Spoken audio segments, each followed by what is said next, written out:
বিদ্যুৎস্পৃষ্ট হয়ে মৃত্যু হলো এক ব্যক্তির। ঘটনা চেবড়িবাজার সংলগ্ন এলাকায়। জানা যায় ওই ব্যক্তির নাম নান্টু শীল, বাড়ি চেবড়িবাজার সংলগ্ন। জানা যায় টেবিল ফ্যানের বিদ্যুতের সংস্পর্শে এসে মুহূর্তেই জীবনদীপ নিভে যায় নান্টু শীলের। পরবর্তীতে ঘটনাটি প্রত্যক্ষ করে স্থানীয় লোকজন তাকে চেবড়ি প্রাথমিক হাসপাতালে নিয়ে আসলে কর্তব্যরত চিকিৎসক তাকে মৃত্যু বলে ঘোষণা করে। গোটা ঘটনায় এই মুহূর্তের মধ্যেই শোকের ছায়া নেমে আসে ওই এলাকায়। তার এই মর্মান্তিক মৃত্যু কোনোভাবেই মেনে নিতে পারছে না এলাকাবাসী।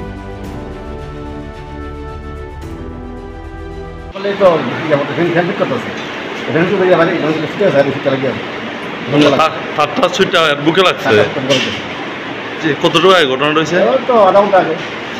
কেউ পাশে কেউ আসলো না?